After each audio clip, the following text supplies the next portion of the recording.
Hi, I'm Gigi, an ex-Amazon senior leader and bar raiser here at Day One Careers.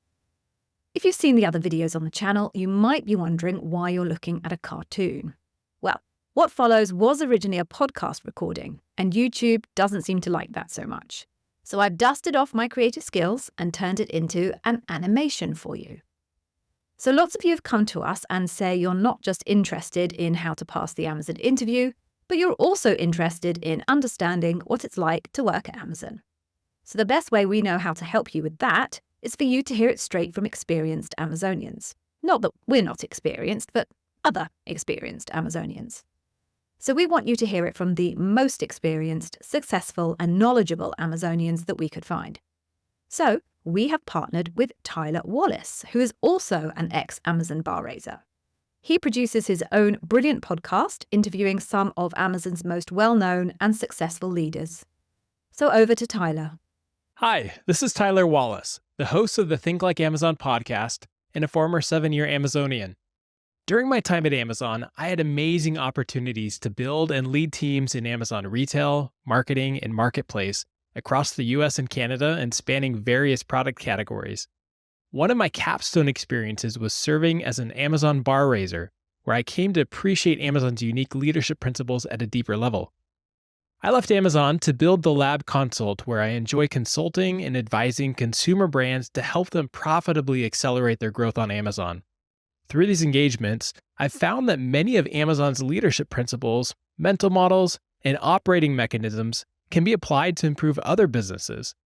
This led me to launch the Think Like Amazon podcast, where I sit down with former Amazon executives to tease out how to apply Amazon's unique principles and processes to grow and manage their own businesses. I'm pleased to partner up with Day One Careers to make these leadership conversations available to others looking to better understand the core principles behind Amazon's growth and culture. I hope you enjoyed these conversations. Welcome to the Think Like Amazon podcast. Today, I'm pleased to have Elizabeth Bennett with me on the show. Elizabeth spent 15 years at Amazon, where she grew multiple billion-dollar businesses and held several roles, including Director of Lawn and Garden and Director and General Manager of Business and Technology for Selling Partners. 2 years ago, Elizabeth left Amazon to join Kraft Heinz as VP of Global E-commerce, where she now leads technology and innovation efforts for one of the world's largest food and beverage companies. Welcome to the show, Elizabeth. Thanks, Tyler. I'm excited to be here. Well, I'm excited to have you. We crossed paths a few times at Amazon, and you've just gone on to do some really exciting things. So I'm very excited for the conversation we'll have. Maybe to kick things off, can you tell us a little bit more about your journey at Amazon? Sure, I'd be happy to. And I'm excited today because I think you should. We're going to talk about hiring and developing, which is near and dear to my heart and something I have so much passion for. So my journey at Amazon was one, let's share. My first year there, I thought I just have to make it 1 year. This was 2004.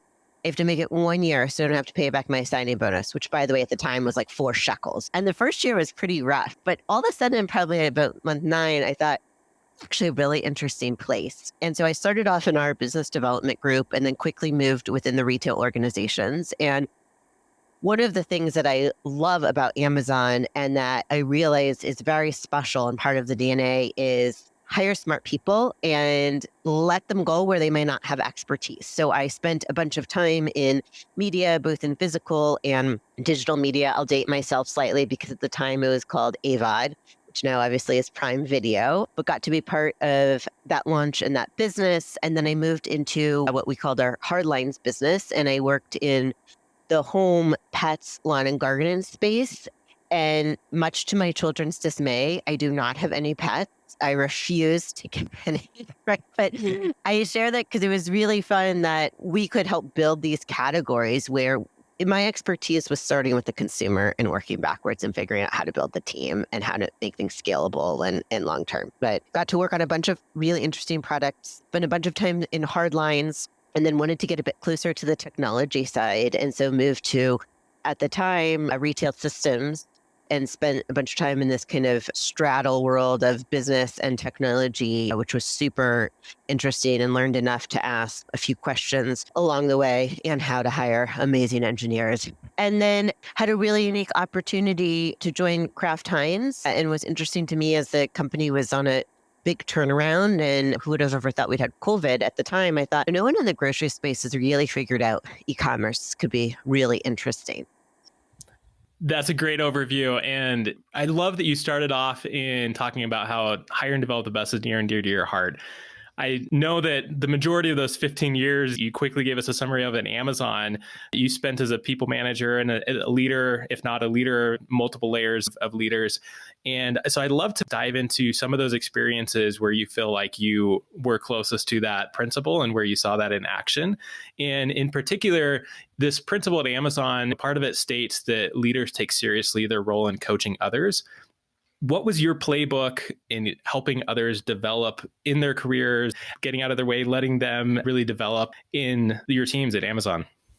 Yeah, I think there's a few things. I think there's another Amazon principle about being vocally critical, which I translate a lot to being really vulnerable and saying, here's what I'm good at, here's what I bring, and here's what I'm not good at, or here's an area where I don't have expertise. And so I think those two tie in very well together, because I think a good leader, which by the way is very different than a good manager, takes this strategy of, I'm going to hire people who are more experts than me, smarter than me, better than me, fill in the blank. And I'm going to help steer the ship with them, but mostly just knock a few hurdles down along the way and help coach on their career. And so I do think that mindset of it is the greatest privilege and responsibility to be a people leader.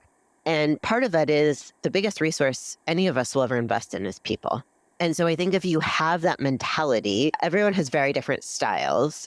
I've learned over the years to really embrace my style, which is quite authentic, and to accelerate that. And so I think that kind of becomes the umbrella of how to approach it. And then there's certainly pieces, as you mentioned, playbook underneath it of how to think about it, how to think about balance in the team, how to think about putting great talent out there. I'm a huge believer in, certainly this past year, always that personal and professional blend together, and understanding the whole self. And this, I no longer say work-life balance, because I think that means something really different to everyone. But whether you say work-life harmony or work-life flexibility, whatever word you choose to use there, but bringing your whole self to work and helping get that from the team and treating people as people. And I say they're our greatest resource. And yes, they are a resource, but they're also a person.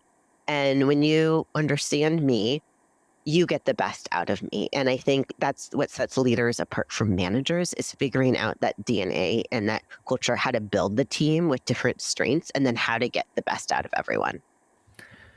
I love that. So how would you go about helping those on your team get to know you and get to know your leadership style? Yeah, over the years, I have become much more transparent, and I am already a very transparent, direct person.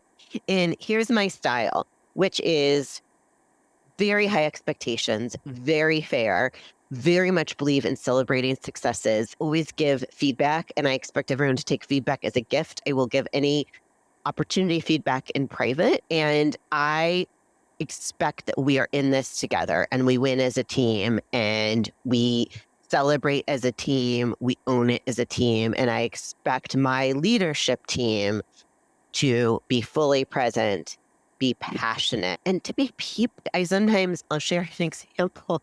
Last week, I was tackling this really gnarly challenge, and we were having meeting after meeting, and the team had this presentation, and I finally said, I need to hit pause on this. I'm going to go for a run for an hour. I need to clear my mind. I will come back a better person, a better leader, and I will be able to give better input. And to me, that is leading by example. It's saying, hold on, I'm not my best self right now. And so I think all of those strategies are around being your authentic self, and your leadership style and my leadership style will look really different. And there's things at this point in my career that I can tweak about my style, but there's some things that are fundamentally not going to change. I'm always going to move quickly, and I always expect people to move quickly. And so I think when you're hiring and when you're building a team, it has to be a fit on both sides. It's such a high investment, and you have to be really transparent, and you can't paint this perfect picture of either yourself or the journey they're going to go on. It's, look, here's the great things, here's the not so great things. And like, here's how I show up. And this is what I expect.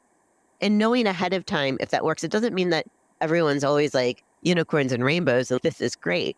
But it does mean that you're in it together and you have this baseline of trust and accountability and shared expectations. I love that collaborative approach that you described and the example of leading by example, taking that break to come back as a better version of yourself, able to provide more input.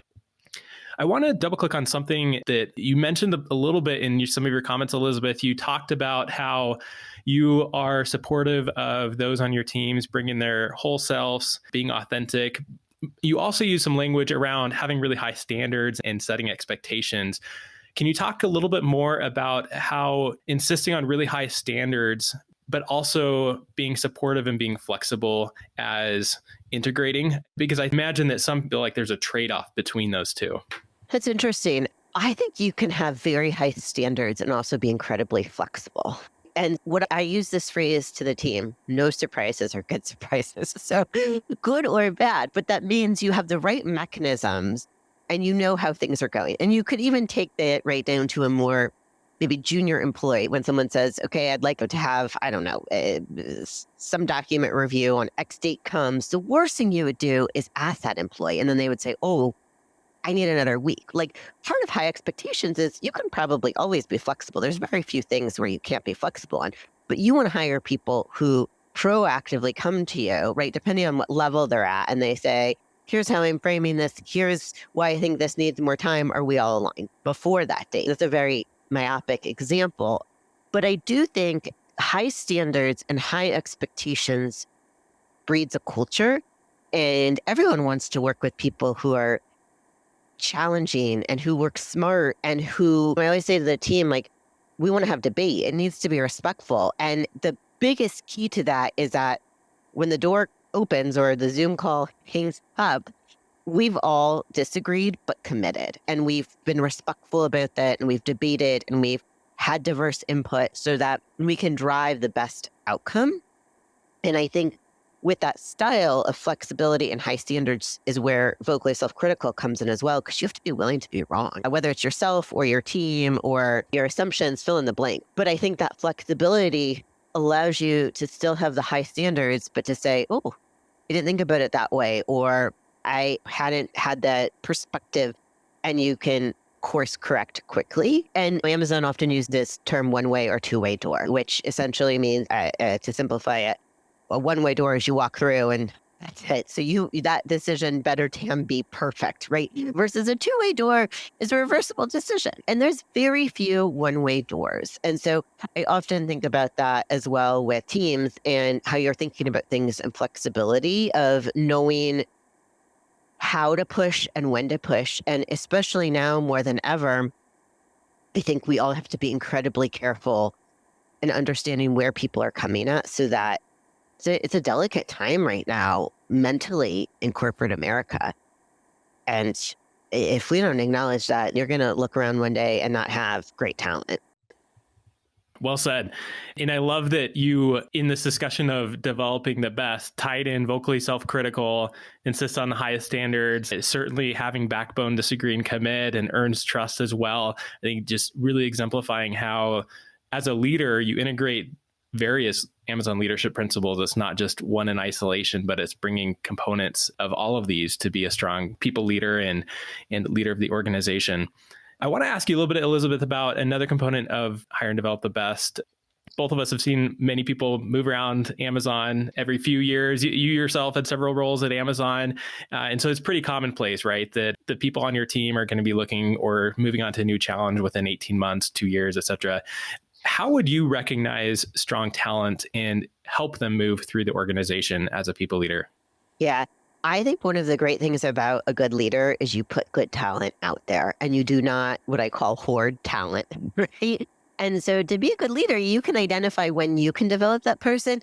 And you can also identify when that person needs either a different leader, or a different skill set, fill in the blank, but something else, and making sure that you are doing right by that person and thinking through that. Now, there's a practical piece to this, because as you said, every 12, 18, 24 months, there's this idea of rotation. And I think that's where really thoughtful, strategic leaders are one, always recruiting and always thinking about, I met this exceptional person. Here's what he or she can bring, whether I have a role or not. You may just hire. I think that's one piece of it. I also think the flywheel of putting great talent out there and getting great talent back is a lag. So you'll have to first put great talent out there. And then at some point, you will earn the well-deserved reputation of developing talent and of really doing right by people.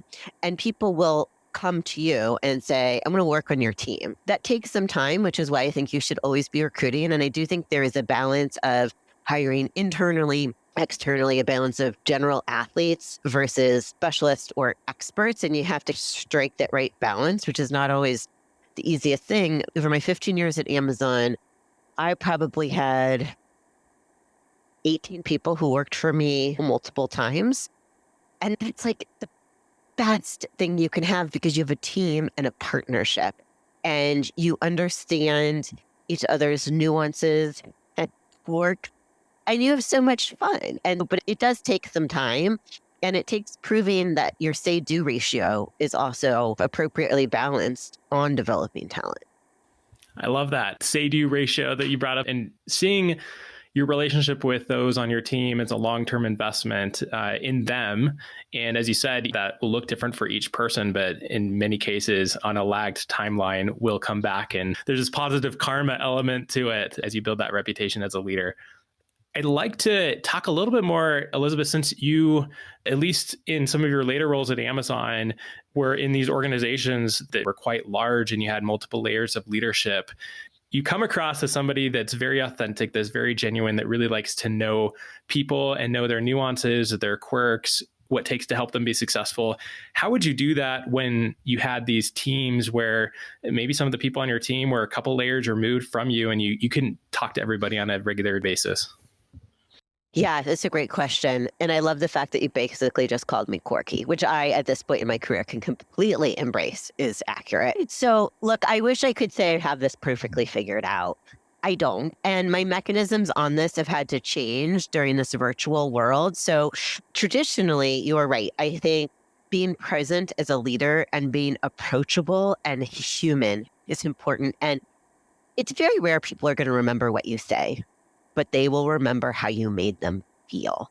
And I think that is so important. And so traditionally, my mechanisms of you can walk the floor, you can grab coffee, you can do lunches, you can do small group, those changed a lot over this past year. And again, candidly, I haven't figured out the secret sauce. I think there are pieces I am now rebuilding around new hire fireside chats where it is not about the business, but you are getting to know each other and sharing your background. And so I just had someone recently join the team and I don't know, they're a few layers down and someone sent out the email, the traditional email you get that says, yay, I was joined and here's all the great things about them. And I read all of these because I'm genuinely interested.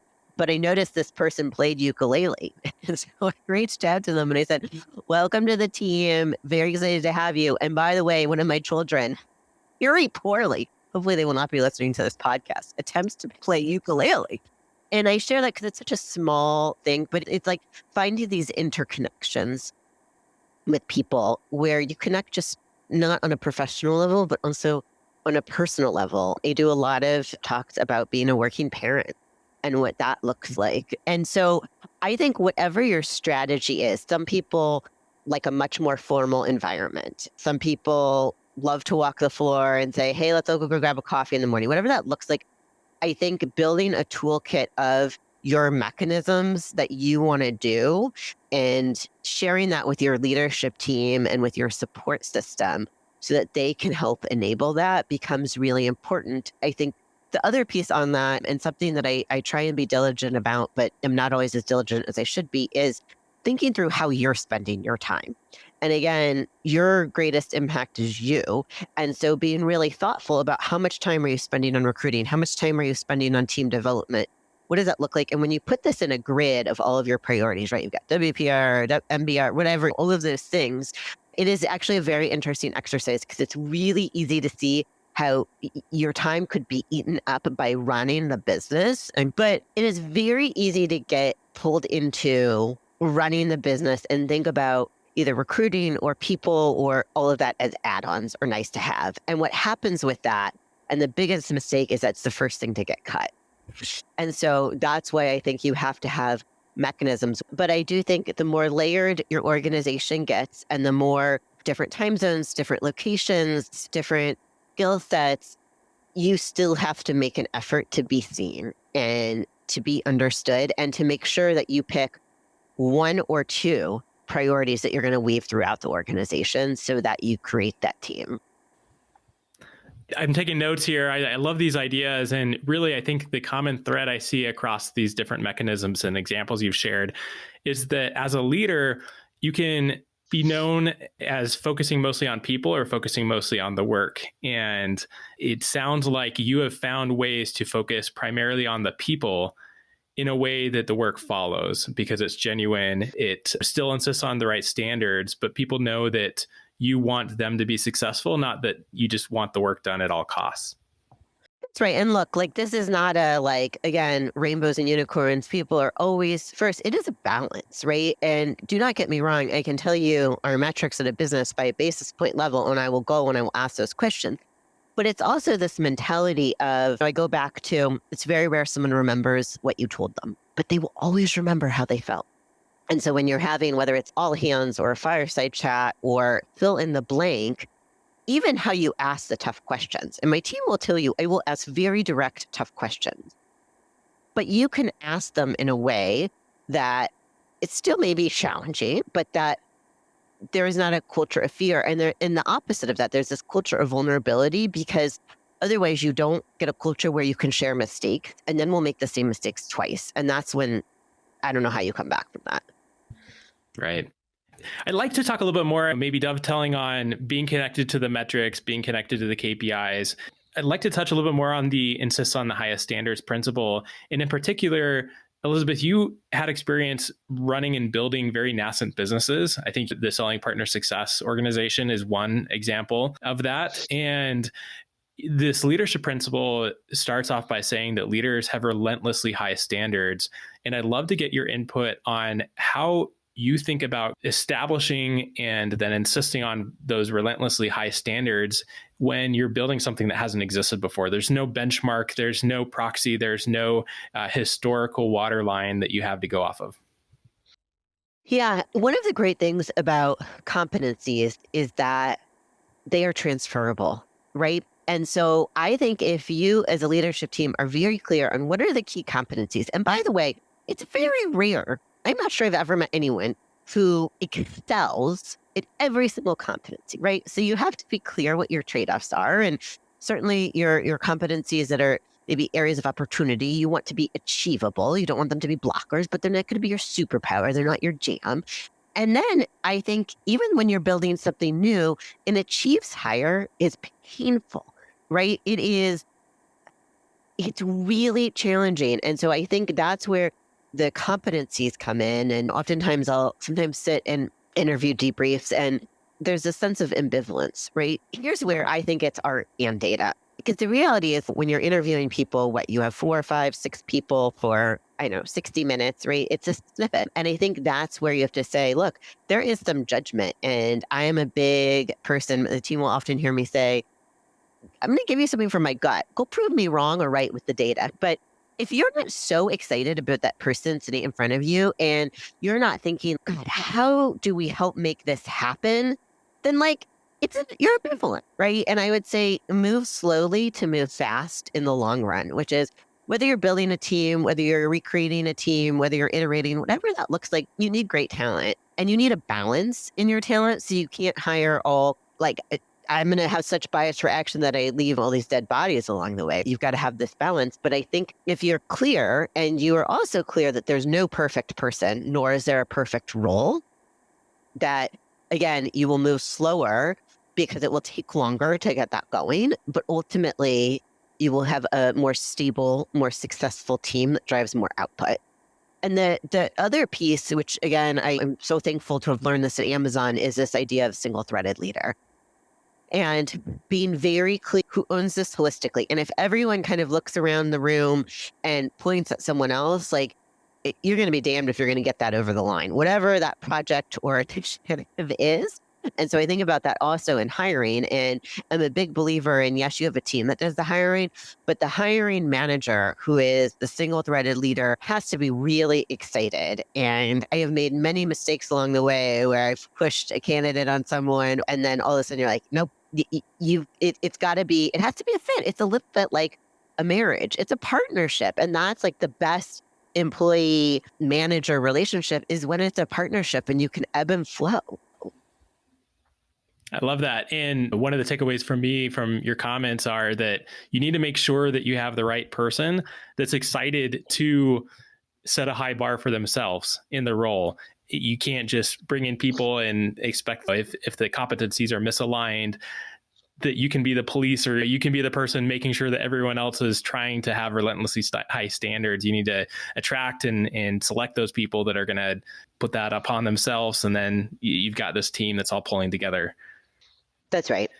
One other component of this insist on the highest standards leadership principle I want to touch on with you is really around the idea of making sure that things are correctly solved and stay fixed. Amazon, in my experience, was very good at focusing on root causing issues, no matter how minute they might seem in the context of the business. Can you share an example, perhaps from your time at Amazon, where you fixed a problem and had the right mechanism to make sure that problem stayed fixed down the road? That's a fun question. Yes. And I will also share, I have many of these examples. And at the time, they're really painful.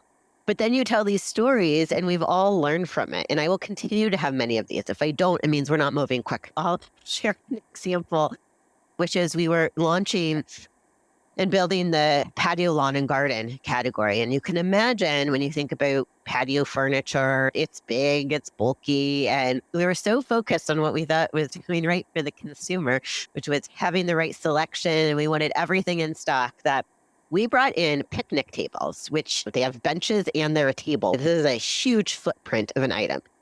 So we brought in beige, light beige, brown, polka dot, every color.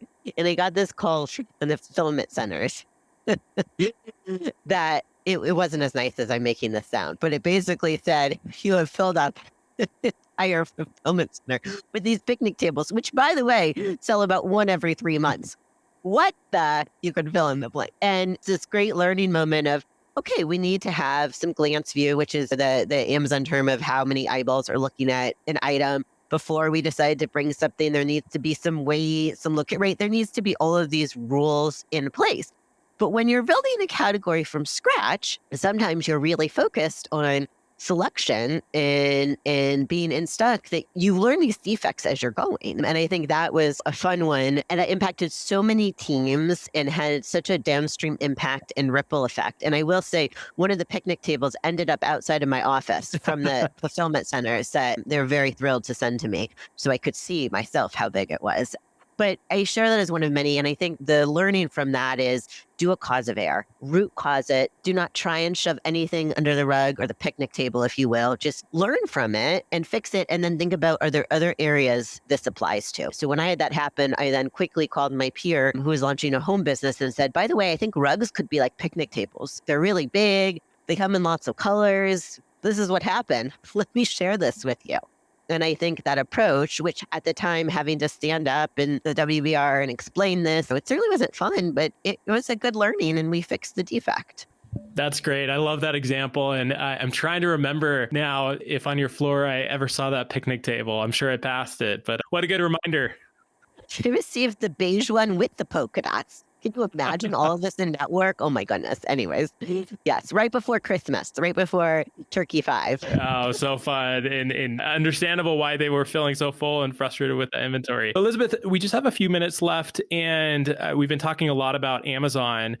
I'd love to shift to your time post Amazon now and understand from your perspective what practices or mechanisms from these leadership principles of developing the best or insisting on the highest standards have you found most applicable or helpful in your work outside of Amazon? Many of them. I think there's a few things that are different. I think Amazon's unique in this kind of general athlete profile, and that's certainly been a learning experience. But I think the idea of treat people how you'd want to be treated. I'm someone, I shared this. I tend to move very quickly. And I've learned I have a Post-it note on my computer that says, slow down and feel, right? And so I'm someone who I would think everything should just be written in the subject line of an email. I don't even know why I'd have to write in the body of the email. But what I realize is when someone gets that, their feeling might not be what it is. And so I have to make sure I say, hi, Tyler.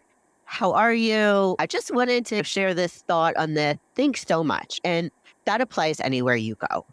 I will take this opportunity to put a plug in, which is if you are listening to this and you have high ownership, bias for action, all of these things, we are always hiring. So please ping me. You can ping me on LinkedIn. You can shoot me an email.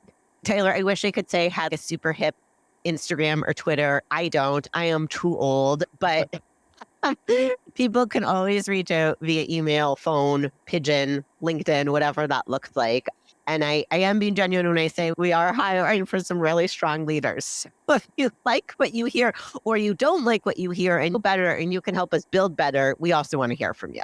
Wonderful. Well, thanks again. It's been a real treat, Elizabeth, catching up with you, talking about this hire and develop principle, insisting on highest standards. I'm excited for the things you're going to continue to build, and hopefully we get some folks reaching out to you from this. Thanks, Tyler. Really appreciate it. It's been really fun and lovely to catch up. Likewise. Thanks. Well, I hope you found that interesting. Please do give the video a like if you did. And there is a bunch more on the channel and more to come. So why don't you try this one next?